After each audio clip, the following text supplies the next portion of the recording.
Berulang kali saya sebutkan, sibukkanlah dirimu terhadap perkara yang dituntut oleh Allah, dan jangan sibukkan dirimu terhadap perkara yang sudah dijamin oleh Allah. Jangan dibalik ini. Sibukkan diri kita terhadap perkara yang dituntut apa? Ibadah-ibadah. Jangan sibukkan diri kita terhadap perkara yang sudah dijamin rezeki-rezeki. Rizki elang itu takkan dimakan musang, dan rizki musang takkan disambar elang. Percayalah Tuhan, dan itu pasti. Jadi kalau sudah ada ketetapan itu, kenapa kita sibukkan diri kita terhadap rezeki itu? Pada Allah sudah tetapkan, dan tidak akan berkurang gitu rezeki itu. Allahu Allahu Allahu Allahu Allahu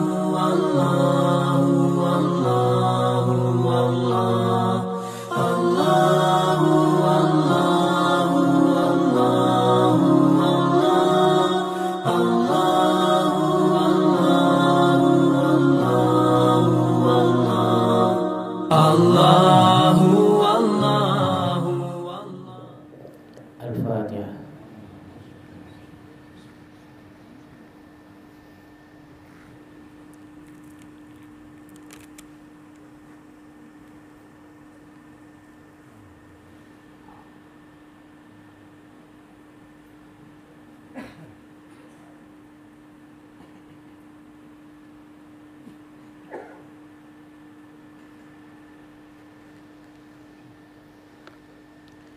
Bismillahirrahmanirrahim. Assalamualaikum warahmatullahi wabarakatuh.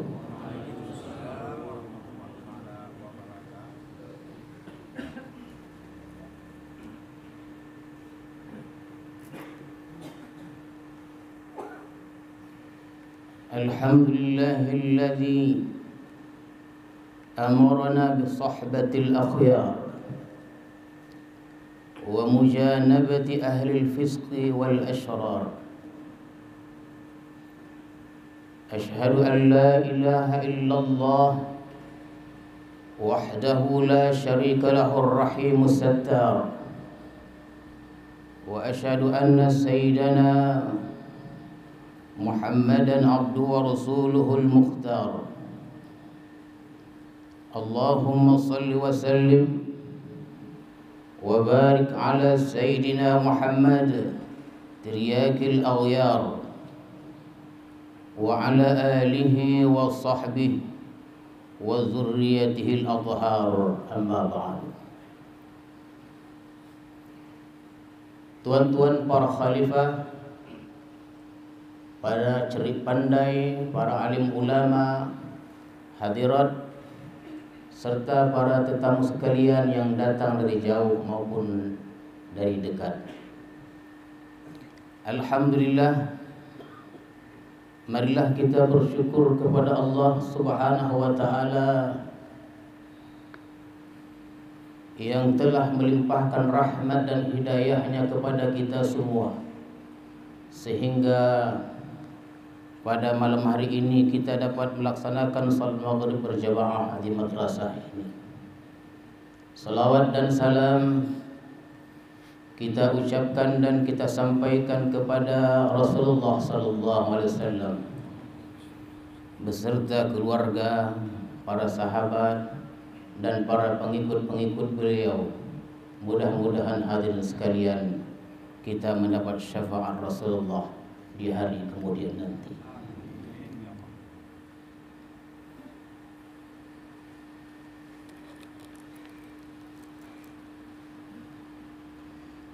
Al-hikmah al-thalithah wal-arba'un min al-hikam al-ata'iyah.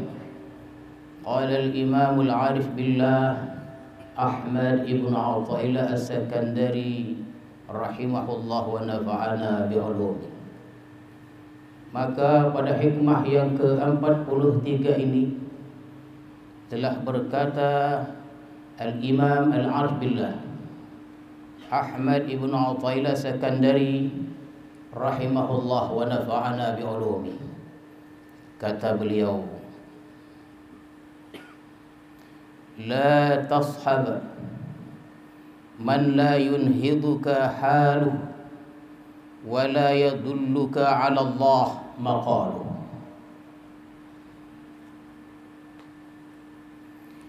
Janganlah engkau bersahabat dengan orang yang tidak membangkitkan akan dikau oleh keadaan orang itu, dan tidak menunjukkan akan engkau atas Allah oleh perkataan orang itu.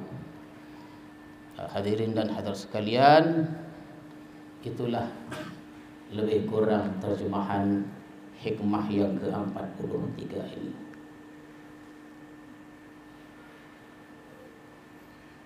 As-suhbatu aslun kabirun fi suluk ila Allah Ta'ala.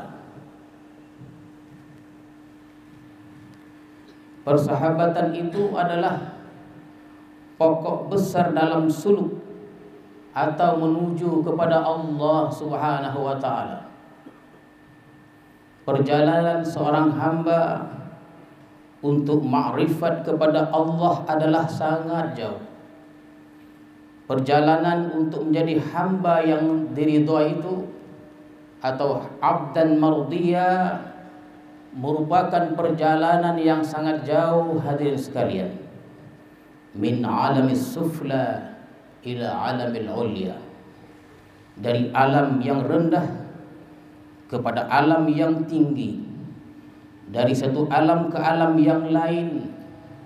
Dari alam mulki musyahadah kepada alam malakut. Jalannya sangat jauh untuk mencapai ma'rifat kepada Allah Subhanahu wa Ta'ala. Maka ketahuilah bahwa perjalanan yang jauh itu banyak ditemui rintangan-rintangan. Akan ada godaan-godaan, jebakan-jebakan yang sangat membahayakan di dalam menempuh perjalanan yang sangat jauh itu. Oleh karena itu, karena perjalanan itu jauh dan banyak rintangannya, maka diperlukan suhbah. Suhbah artinya persahabatan. Kita perlu kawan, perlu teman yang menunjukkan kita, yang membimbing kita. Jadi sahabat itu boleh antara guru dengan murid, dan boleh antara murid dengan murid. Jadi dua dia. Kalau tidak guru dengan murid, kalau tidak guru dengan murid, atau murid dengan murid. Jadi perjalanan itu memerlukan suhbah. Umumnya begitu. Dalam menempuh perjalanan itu, seorang hamba itu selalu dia memerlukan arahan, memerlukan petunjuk, bimbingan dan lain-lainnya. Nah, itu kalau guru dan murid. Guru yang sudah pernah menjalaninya, dia akan berikan arahan-arahan, bimbingan-bimbingan dan petunjuk. Tapi kalau antara murid dengan murid, karena sama-sama berjalan menuju ma'rifatullah, boleh saling sehat menasihati, ingat mengingatkan, tukar pendapat dan lain-lain.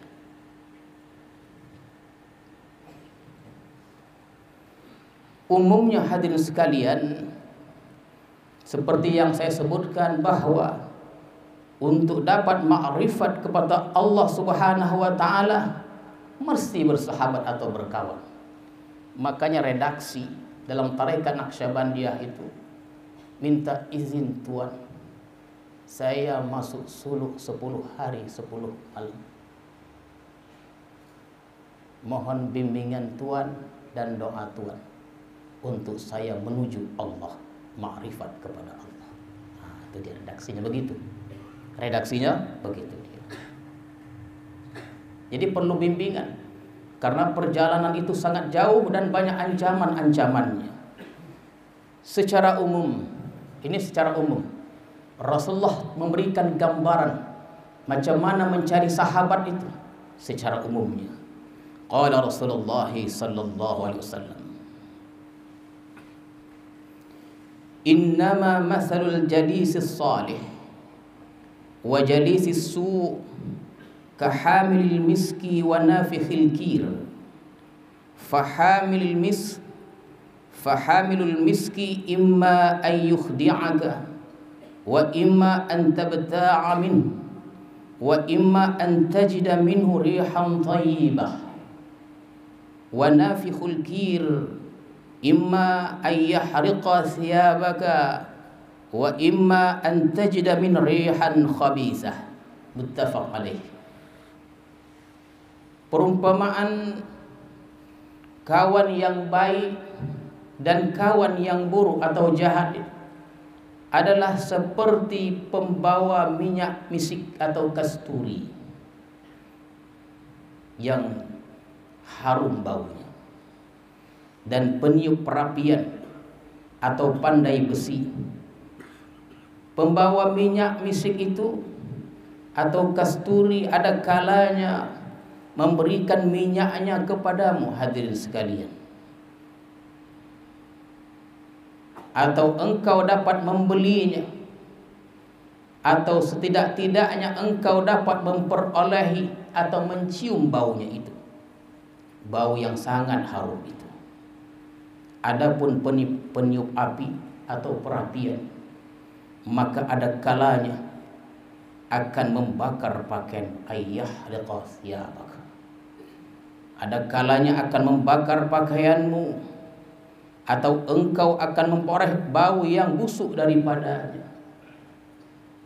Jadi bersahabat dengan orang jahat ini tidak dia dapat menarik kita untuk berbuat jahat, atau kita tidak dapat manfaat dari orang jahat itu. Itulah bagaimana mencari sahabat secara umum yang digambarkan Rasulullah sallallahu alaihi wasallam. Dan secara khususnya kita akan jelaskan pada hikmah yang ke-43 ini. Hadirin dan hadirat sekalian, apabila kita ini dikehendaki Allah Subhanahu wa taala untuk menjadi hamba yang diridainya, abdan mardiyya, hamba yang dikehendaki untuk makrifat kepadanya, kepada Allah Subhanahu wa taala, Allah akan utus seseorang untuk menjadi kawan kita, kawan yang soleh. Maka banyak-banyaklah berdoa supaya kita mendapatkan kawan yang soleh, yang boleh berikan kepada kita bimbingan dan arahan untuk menuju Allah Subhanahu wa taala. Maka bersabda Rasulullah sallallahu alaihi wasallam, min sa'adatil mar'i ay yakuna ikhwanuhu salihin. Kata beliau, termasuk keberuntungan seorang hamba itu adalah kawan-kawannya itu adalah orang-orang soleh. Dan itu sudah kita bicarakan panjang lebar pada hikmah yang sebelumnya, manfaat berkawan dengan orang soleh itu. Maksud kawan ini, hadirin sekalian, maksud kawan yang lebih khusus lagi, bukan umum dia. Bukan sekedar kawan biasa. Yang akan kita bicarakan ini bukan sekedar kawan biasa. Kita tidak dilarang kerjasama dengan orang-orang Yahudi, bekerjasama dengan orang-orang Nasrani, Majusi dan lain-lainnya. Untuk hal-hal dunia dan bisnis tidak ada larangan. Yang dilarang itu bersahabat. Bisnis dengan mereka tidak ada masalah. Berbisnis dengan non-muslim tidak ada masalah. Tapi kalau sudah sampai duduk bermesraan bersama-sama, minum bersama, makan bersama, itu lebih dari sahabat. Kalau kita ada di antara kita, mungkin kita bawa keluarga kita datang ke rumahnya, ke rumah orang non-muslim, makan di sana, minum di sana, tertawa, bicara dan lain-lainnya. Sebaliknya orang-orang non-muslim itu datang ke rumah kita dengan keluarganya, makan bersama. Kemudian apabila pikiran kita tidak nyaman, kita mengadu kepadanya. Ini sudah melebihi kerjasama. Ini dilarang.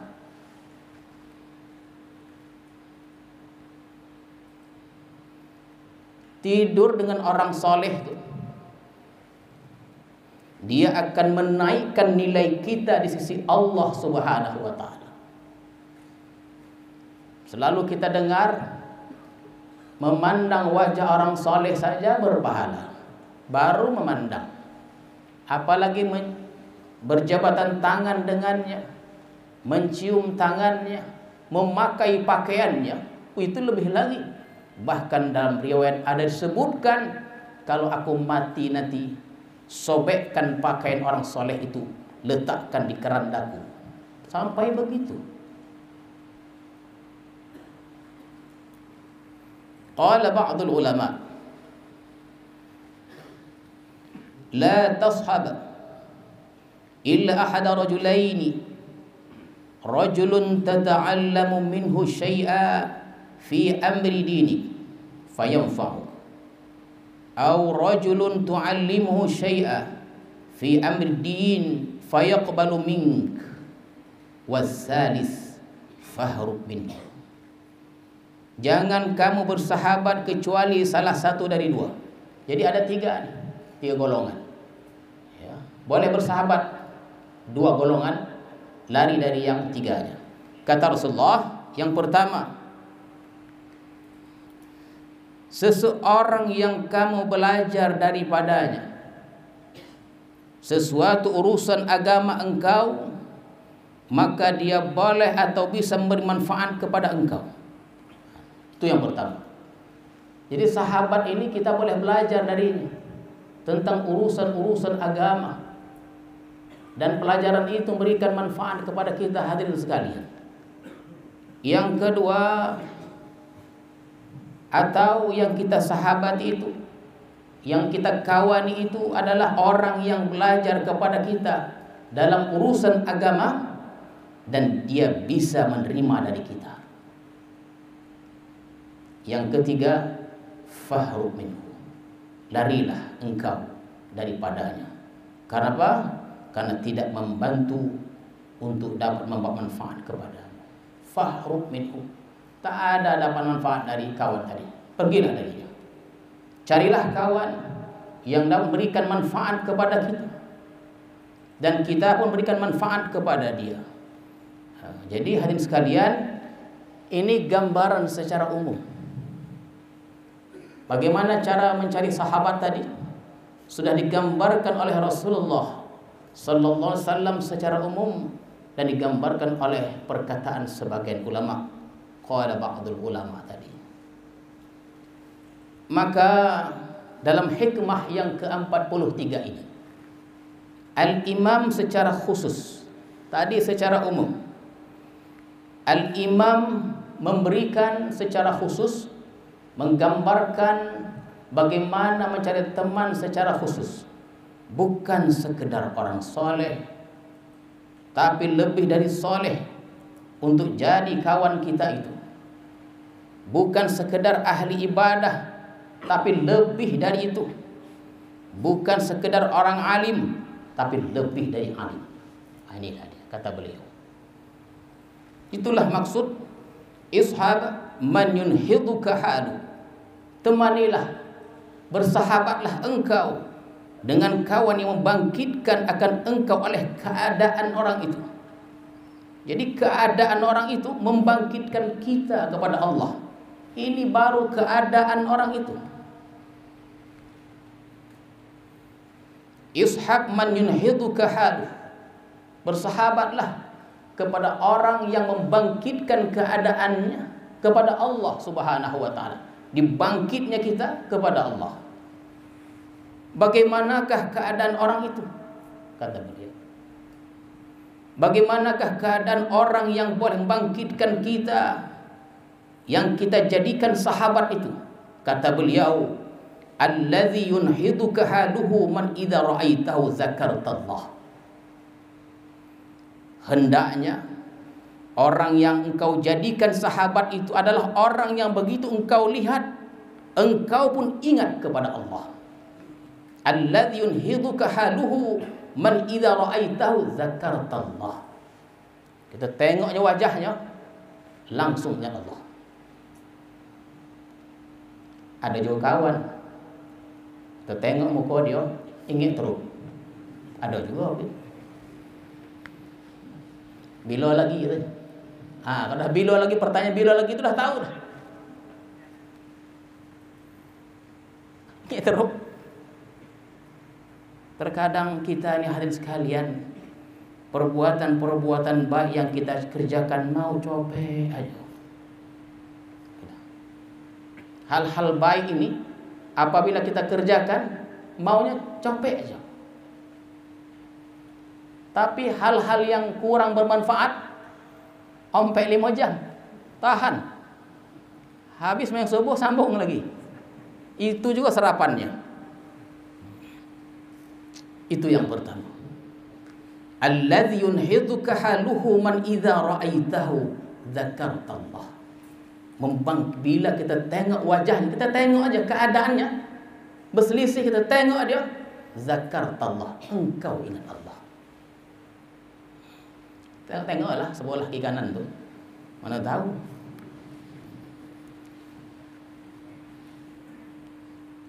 Jadi ini bukan sekedar soleh, lebih dari soleh. Ini secara khusus. Belum lagi kita bercakap dengan dia, hanya kita melihat dia. Melihat dia sidin namanya itu. Sidin itu guru ya, melihat sahabat tadi atau melihat guru tadi, kita lihat saja, ingat Allah. Begitu dia. Tengok wajah, ingat Allah. Kan gitu. Kita kalau kita tengok itu Habib Umar itu terasa. Kita tengok tuh Habib Rizik, bangkit semangat kita. Begitu dia. Tapi Allah Maha Kuasa. Di sana ada hikmah-hikmah. Islam ini akan tetap tinggi. Nampaknya rendah, dia akan tinggi. Jangan pernah khawatir pada Islam ini ya. Tengok muka Habib Rizik, semangat kita, bangkit kita. Yang duduk bangun, yang bangun berlari, tinggal arahkan aja. Orang Islam sebegitu dia. Hidup mulia atau mati, itu gitu. Kalau tuan-tuan dan hadirin sekalian melihat orang sahabat seperti itu, peganglah ya, berkawanlah sama dia. Seterusnya, wa idza kunta fi halati rabbatid dunya falamma ra'aitahu wa jalastahu raghibta fil akhirah. Apabila engkau dalam keadaan cinta kepada dunia, begitu engkau melihat orang itu dan duduk bersamanya, engkau pun cinta akhirat. Raghibta fil akhirah. Itulah kawan. Berulang kali saya sebutkan, sibukkanlah dirimu terhadap perkara yang dituntut oleh Allah, dan jangan sibukkan dirimu terhadap perkara yang sudah dijamin oleh Allah. Jangan dibalik dia. Sibukkan diri kita terhadap perkara yang dituntut apa? Ibadah-ibadah. Jangan sibukkan diri kita terhadap perkara yang sudah dijamin rezeki-rezeki. Rizki elang itu takkan dimakan musang, dan rizki musang takkan disambar elang. Percayalah Tuhan, dan itu pasti. Jadi kalau sudah ada ketetapan itu, kenapa kita sibukkan diri kita terhadap rezeki itu? Pada Allah sudah tetapkan dan tidak akan berkurang gitu rezeki itu.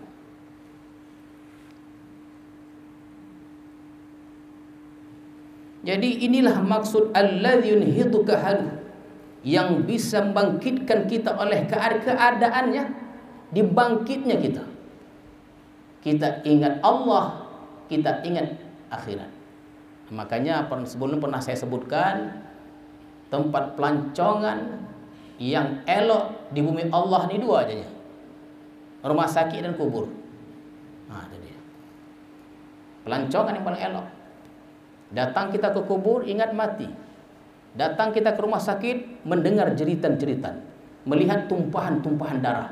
Kalau itu yang kita dengar, itu yang kita lihat, ingat Allah. Tapi kalau pergi nanti ke plaza kau tak tahu siang, tak tahu malam. Masuk jam 5, keluar jam 9, malam dah. Karena dalamnya toang terus. Lupa pada Allah Subhanahu wa taala.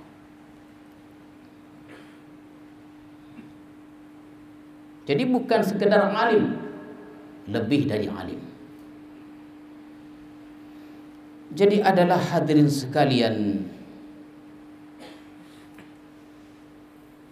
kita beruntung kalau seandainya kita dapat bersahabat dengan orang-orang seperti ini. Kita orang usaha, orang dunia kita ini. Bila kita melihat orang itu duduk dengannya, pikiran kita tidak ada lagi dunia, hilang dunia. Terpaut kepada akhirat. Terpaut kepada akhirat. Seterusnya kata beliau, wa idza kunta fi halatil kasali 'anil ibadah falamma ra'aitahu wa jalastahu nashitta fil ibadah. Bila engkau malas beribadah, begitu melihat dia duduk bersamanya, bangkit untuk ibadah. Jadi kalau tuan-tuan merasakan ada kawan seperti itu, berkawan dengan dia. Ada kawan, kita nak solat dah, kojak bagilah nih. Itu yang ada. Kojak bagilah nih, lama waktu lagi. Tak tahu dia ketika kita menunda, berhenti nafas kita. Tahlil 3 malam. Jadi wa idza kunta fi halatil kasali 'anil ibadah falamma ra'aitahu wa jalastahu nashitta fil ibadah. Bangkit semangat untuk beribadah. Ada begitu dia. Tengok dia, ya Allah, lain dia. Ikut kita. Terikut kita buatnya. Carilah. Kadang-kadang kita ni heran mencari kawan mana. Lama saya tak jumpa dia, kenapa? Dah lama tak berkombo. Rupanya mencari kawan yang berkombo punya. Ya, berkombo ni boleh ikut berjam-jam.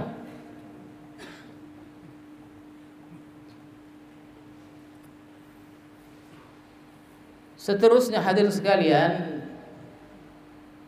wa idza kunta fi halatil ma'siyah falamma ra'aitahu wa jalastahu nadimta 'alaiha fa'azamta 'ala at-taubah. Bila engkau dalam keadaan maksiat, manakala engkau melihat dia, falamma ra'aitahu wa jalastahu, dan engkau duduk bersamanya, engkau menyesal atas maksiat yang engkau buat itu, dan engkau membulatkan hati untuk taubat kepada Allah Subhanahu wa taala. Fa'azamta 'ala at-taubah. Begitu dia.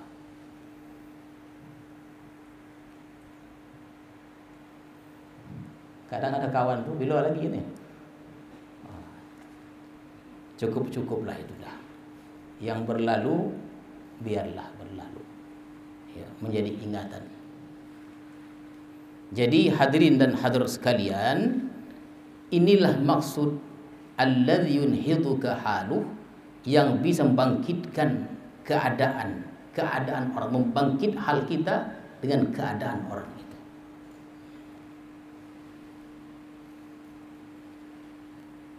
Jadi orang seperti inilah yang kita jadikan sahabat, yang kita jadikan kawan untuk menuju ma'rifat kepada Allah Subhanahu wa taala.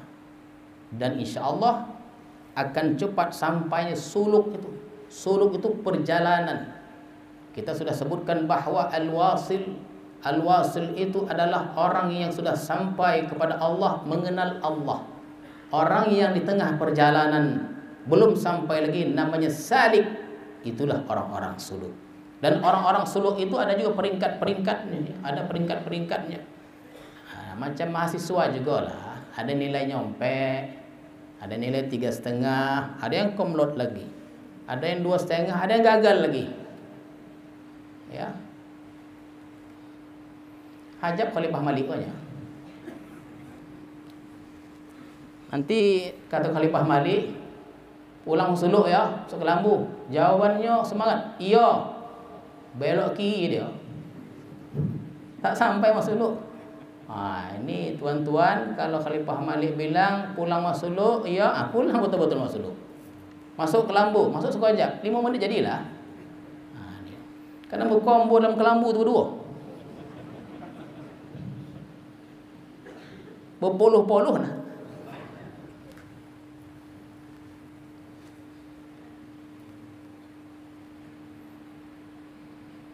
Satu keuntungan yang sangat besar apabila kita bisa duduk bersama, berjalan bersama, makan bersama, apalagi memakai pakaiannya. Itu dia. Apalagi memakai pakaiannya.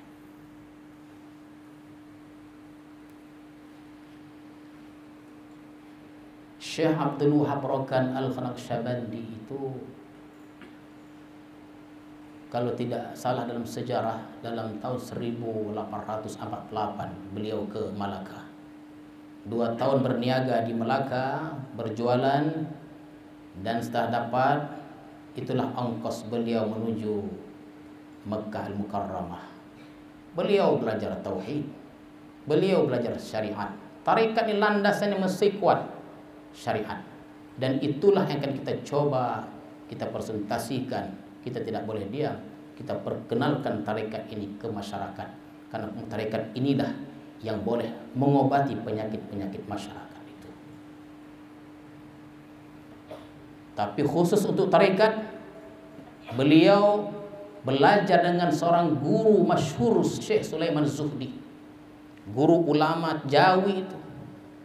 Bahkan dalam riwayat itu ada ditulis beliau ini, saking berkhidmatnya kepada gurunya itu, diriwayatkan ketika Syekh Sulaiman Zuhdi meminta kepada murid-muridnya untuk membasuh najisnya, mohon maaf, maka Syekh Abdul Wahab, itulah unyang kita tu, ya, najis itu dengan tangannya aja dia, dengan tangannya aja. Kelak tanganmu nanti akan dicium oleh raja-raja, wahai Abdul Wahab. Namanya najis wali lain lah. Yang buang najisnya wali, yang basuhkannya wali juga. Berimbang dia. Jangan dicuba ya.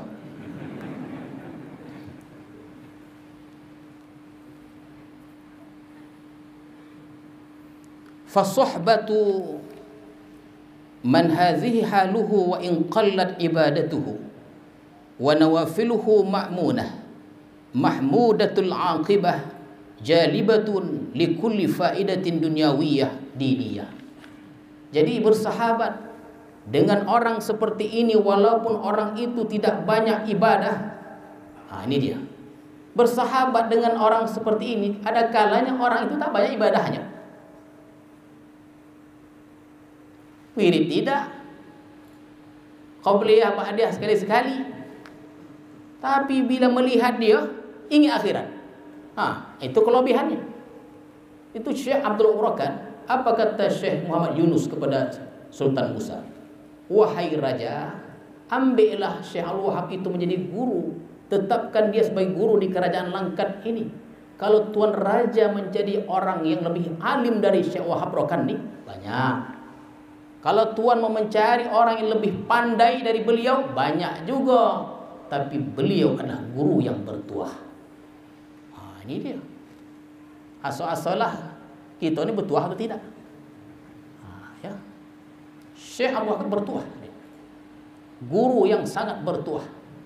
Dan itu juga ditulis Syekh Mu'im dalam lagunya Babu Salam Kampung Halamanku. Ya.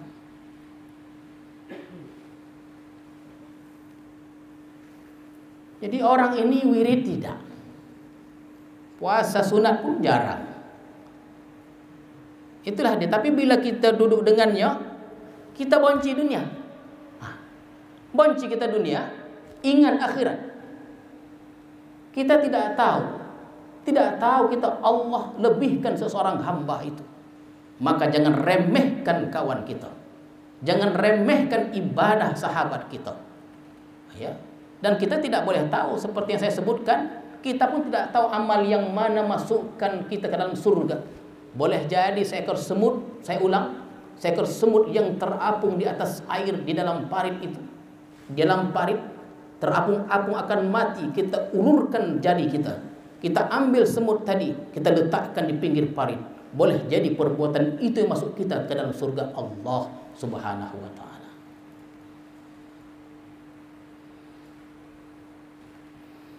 Ma'munah ini dia aman, ya, terpuji akibatnya, menarik kepada faedah-faedah dunia dan akhirat. Sayyidina Abdullah bin Abbas pernah bertanya kepada Rasulullah sallallahu alaihi wasallam, "Ya Rasulullah, ayyu julasaina khair?" Bagaimana kawan kami yang baik ini? Kata Rasulullah, "Man dzakkarakum billah ru'yatuhu wa zada fi ilmikum mantiquhu wa zakkarakum bil akhirah ilmuhu." Kawan yang baik itu adalah orang yang mengingatkan kamu kepada Allah, melihatnya. Melihat orang itu ingat pada Allah. Yang tutur katanya menambah ilmu kamu, dan ilmunya itu mengingat kamu dengan akhirat. Carilah itu. Kalau kita jumpa kawan seperti ini, temani dia. Bersahabatlah dengannya. Ya, bersahabatlah dengannya. Fa idza ta'azzarta bi suhbati man hadhihi haluhu linudratihi fi hadha az-zaman fashab man fawqaka fid din wal ilm wal ma'rifah. Apabila engkau tidak dapat bersahabat dengan orang seperti ini, tak dapat bersahabat, payah mencarinya, payah mencari orang seperti ini. Itu hadirin dan hadirat sekalian, ini buku ini kapan ditulis? Sudah ratusan tahun. Dulu pernah saya ceritakan bahwa ketika seorang murid bertanya kepada Syekh Abdul Hasan Asyadzali, "Wahai Tuan, Syekh Abdul Hasan Asyadzali adalah pendiri tarekat Syadzaliyah, dan itu ada wasiat, ya, wasiat Syekh Abdullah Brokan, bila engkau nak sejalan denganku, ambillah Syadzaliyah atau Naqsyabandiyah. Bila engkau nak sejalan denganku, ambillah Syadzaliyah atau Naqsyabandiyah." Ya, karena Syadzaliyah ini konsepnya sohbah, persahabatan, dan kita sudah jelaskan secara umum dan secara khusus ini. Hadirin sekalian, apabila engkau tidak dapat bersahabat dengan orang seperti ini, payah mencarinya. Kalau kita tengok mukanya, ingat akhirat, payah. Kalau kita tengok wajahnya itu, kita pun ingin bertaubat, jarang juga, payah mencarinya. Di kota maupun di desa, tak ada. Kita tengok dia, kita duduk bersamanya, ingat akhirat, ingat mati, ingat Allah, tak ada. Macam mana caranya? Kalau hal-hal seperti ini, keadaan ini tidak ada, maka apabila engkau tidak dapat bersahabat dengan orang seperti ini, karena orang seperti jarang ada di zaman sekarang ini, maka kawanlah, bersahabatlah dengan orang yang di atas kamu agamanya. Yang agamanya. Bersahabatlah dengan orang yang ada ilmunya.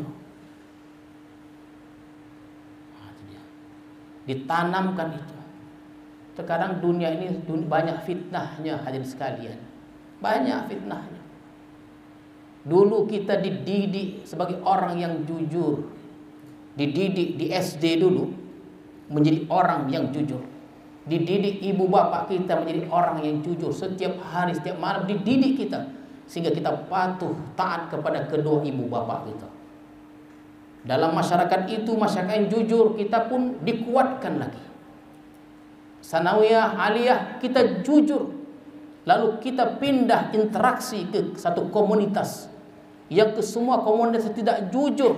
Akhirnya patah pagar bertahun-tahun yang sudah kita bangun tadi.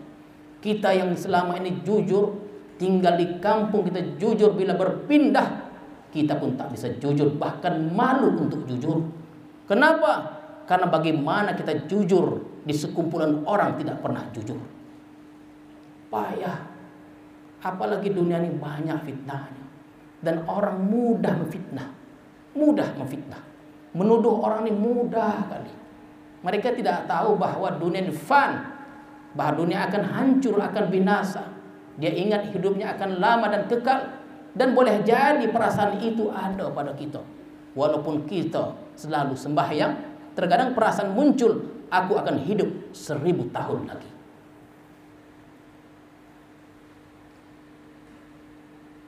Yang pertama agamanya. Tengok-tengok dulu. Oh, dia pernah kutab. Kawan lah. Kutab. Oh, jadilah. Kutab dulu hebat. Ya, bukan main kutab. Maktab namanya. Dan mesti namanya kutab. Kutab namanya.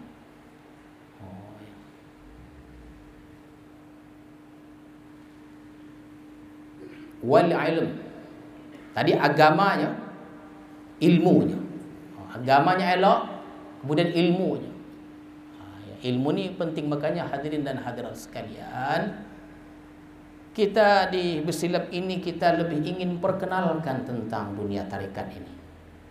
Tak boleh kita diamkan. Karena menurut pandangan saya, tarekat ini solusi yang terbaik dalam memperbaiki akhlak masyarakat. Itu kan penyakit itu ada dua dia.